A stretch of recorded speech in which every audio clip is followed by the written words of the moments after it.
I am Craig Mason. I am the co-founder and CEO of RaiseHealth. What inspired you to create this organization?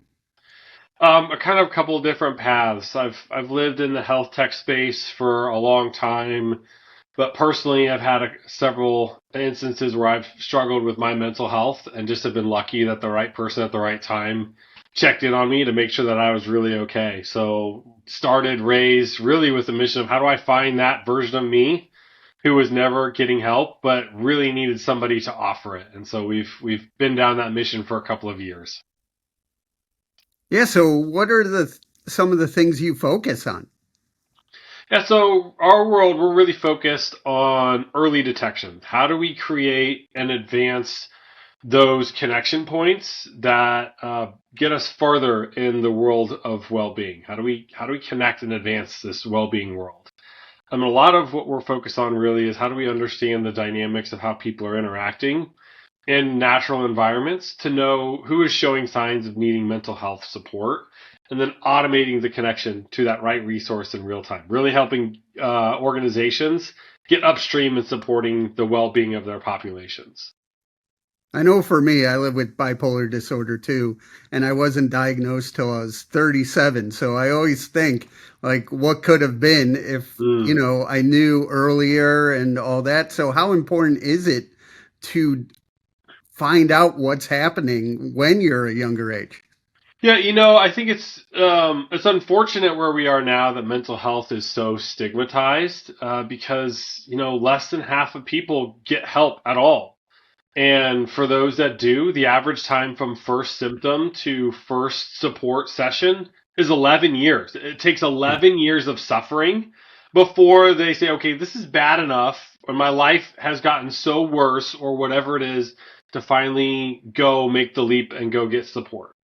So think of what could have changed over those 11 years, where in a lot of these cases, people in their teens or even before that are having those first experiences where if they could have found them, that could have helped them in high school, in college, in their early career paths that really are changing the trajectory of their whole life. So earlier support is such a huge need because our whole world collectively is suffering from living in a whack-a-mole approach of reacting to crises versus helping people at the beginning when they're feeling the first symptoms and first needs of support to have those coachable moments versus crisis intervention moments. And what I like with what you're doing is you're combining tech with lived experiences, which Yeah. some people aren't focusing a lot on lived experience and leadership that way. How important is it to combine both? I think it's really important. It's you only see half the picture if you only have been part of half the experience. Yeah. So I've been fortunate to live in the tech space for a long time, but and now in my case, I'm very fortunate to have lived experiences to know what suffering is like, and so is my co-founder. We know what doesn't work and what we need to see in the system. So without experiencing that pain point, I wouldn't have understood how to solve it. And you can study these things all you want Yeah. and see the different points in the value chain and the different types of services or technologies that are there and say, okay, this is a whole. But without living it and knowing and experiencing the true impact and the true need in that moment, you can't get a full grasp for what is really needed. And so, honestly, anybody who throws their hat in the arena to make mental health better, I applaud them, especially those who have lived experiences who want to ensure the next generation and the next group of people don't have to suffer as long or as hard to get to the better impact and outcomes that the people came before them. What are some of the things you've heard from people who you're helping? Honestly, I think a lot of it is just one, people are impressed that you're able to do these things with these technologies. Yeah. Technology and AI have come so far and it's been put into so many bad contexts. Being able to use technology to help understand who needs help in that moment and get it to them at that moment, people are really encouraging us. And so, being a young startup and being in the early stages, just getting that cheerleading and support is more than enough. But having organizations lean in and partner with us and say, wow, you're impacting our population. You're helping us better understand what they need, better help serve them earlier so that they can be well to ultimately go do well in everything else going on in their world, whether it's a college student or an employee or a veteran or a patient. Being able to find people earlier is a critical portion of solving all the other needs that are going on for these organizations' populations. How important is empathy in tech? Hmm.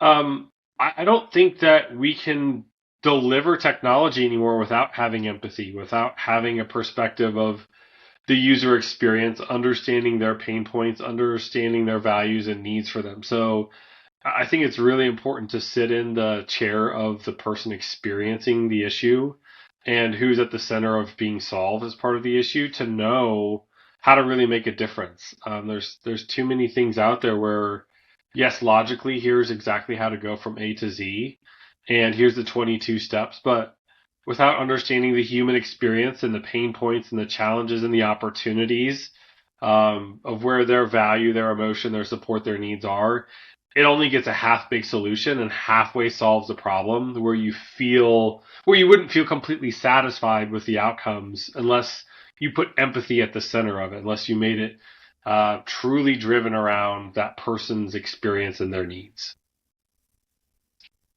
What do you do to help your own mental health? Um, I have a great support system. I have multiple mentors. I'm part of multiple peer support groups, talking to other entrepreneurs, other people in the mental health space. Have an amazing wife and family who keep me sane. I've got three little kids that are the true joy. They're my tornadoes of fun. But I also make sure that I take time for myself. I make sure that I exercise every day. It's an amazing outlet for me. Music, as you can see, is a big part of my life. Having places where I can sit in my emotions and my challenges in a safe way, whether that's running, playing music, is a really important thing for me so that I can understand what I'm living, what I'm experiencing, what I need, and how to go solve them without being forced to react right then. And so then it just gives me more ability to make a good decision and be more present and do more with each of the things that I'm doing. What are some of the things you've learned from your family? Um, Never take anything too seriously. Like I have my big work problems every day, but Yeah, my 6 year old doesn't care. right. I mean, she cares. She cares that I'm happy. She cares that I had a good day. She cares that I'm bringing excitement home with me and that I'm there present in the moment. So, if anything, they've taught me be present, find the joy in everything that's going on in your life, and no matter how big or small the problem is, it's just take it with a grain of salt and put it into perspective. Because there's more to life than what's going on in that situation that's in control of your emotions. If my kids are as they continuously mature, they get more emotions and helping them live in their emotions and live in their experiences and understand how to appropriately have those. It's really actually taught me a lot about my own emotions. Like I, it is okay for me to have a bad day. It is okay for me to have a bad mood sometimes, but I own my attitude and I own my emotions. And it's my decision to be happy. Happiness is a byproduct of what you do. It's not a destination. I'm not going to be happy when I complete X. I am happy as part of doing something towards achieving that. So it's my kids and my wife have definitely taught me a ton about how to make the most out of everything and to just not take it all too seriously and enjoy what's going on. Do you think kids and teens are more open to share their feelings than in the past? Um, Maybe. I think generationally, absolutely.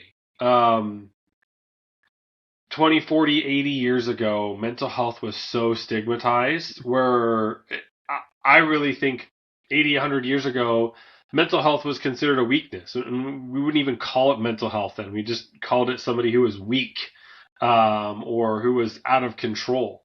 But I think as time has gone, we have realized that emotions are all important and help seeking behaviors are important, and to be aware of and to talk about these things are really important. So, but I still think that the dynamics of the family and the dynamics of the environment that the kids are in really determine if they're more comfortable with expressing their emotions and having safe environments to explore those emotions where they're not going to feel judged or feel less than by experiencing them, and have somebody with them who can help them go through and navigate through those experiences. So absolutely generationally, yes, but there's still a long ways to go, as we still figure out how to coach and how to educate people on the best way to process and to utilize emotions and these different stressors and distressors in life. And in the mental health space, you're doing a lot with working with other people with the mission. How does it feel for you to have people who believe in what you're doing? It's amazing. So like I've been in other industries like the investment banking and the consulting space, and it is very cutthroat, black and white. You do the work, you go and work as long as you can, as hard as you can to outdo everybody else, and it is a dog eat dog world out there. And so there's always seems to be a hidden agenda, and you're not willing to share your secrets or help coach other people along in as much as it is in this mental health space. Like Yeah. everybody who is in the mental health space signs up for the unselfish reason to help somebody else. And so it has just been such a joy to work in this mental health space where everybody's offering, hey, let me connect you with so and so. Hey, here's my thoughts on this.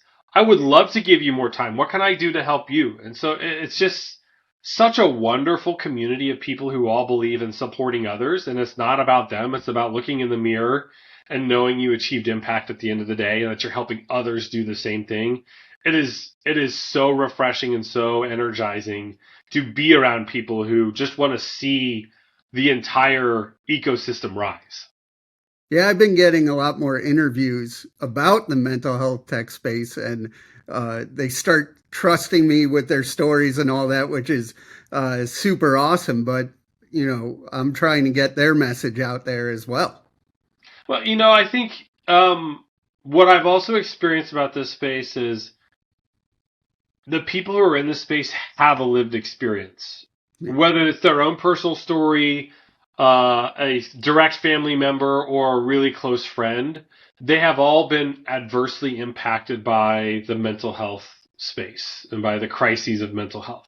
So they all see and feel it, and they all know that it takes an extra level of effort to pull off real change, because there isn't just one single magic wand moment or one Right. small thing switch that we can change. And oh, by the way, mental health's fixed. That's not a thing. So it's going to take services, technology, people, policy, all of these different things that have to come together and continue to stay together to progress and advocate and advance the mental health space. So it's everybody has some experience that they can ground themselves in this space to know, hey, if we pull this off, what I experience here won't ever happen again, or we'll make it less severe than what my friend or spouse or roommate or whatever experienced in their episode or experience. And when I was looking at Raise's website, I saw that you've been winning awards and getting grants and all that. How does that feel? It's amazing. And I think that's just a testament to the people that we work with and the vision that we have of making it better, faster for people. Detect, connect, progress. And so Kansas City, we're grateful that there are great ecosystem building opportunities to go for tech innovation, for social good innovation, just for entrepreneurial endeavors where people lean in and say, hey, yeah, I'm contributing to seeing this ecosystem be better. So we've been fortunate to be able to tap into many of those resources who have been catalysts for us to go achieve more here in Kansas City and for the national mental health efforts that we're trying to deliver. Where do you want to see your mission in the next 3 to 5 years? Really, it's about advancing this connected well-being world. Um, what can we do to find more people faster, to get relief support, and to be great faster. So that's really all that we're focused on is how do we connect our tools in the right environment to find people faster and get connected to the tools that can help make a difference and the services that can help make a difference. So we really want to be this interconnected web, the air traffic control, the underlying infrastructure that ensures that people are always progressing through the value chain of mental health to get to better outcomes. Because I truly believe, and I'm stealing this from a great friend at the University of Houston, you have to be well in order to do well. Yeah. And so that's really important, and I believe in that every day. How can people reach out and learn more? You can catch me on LinkedIn. You can email me, Craig at RaiseHealth.ai. Always open to, like others who have done for us, make connections and see how we can help each other to advance the mental health.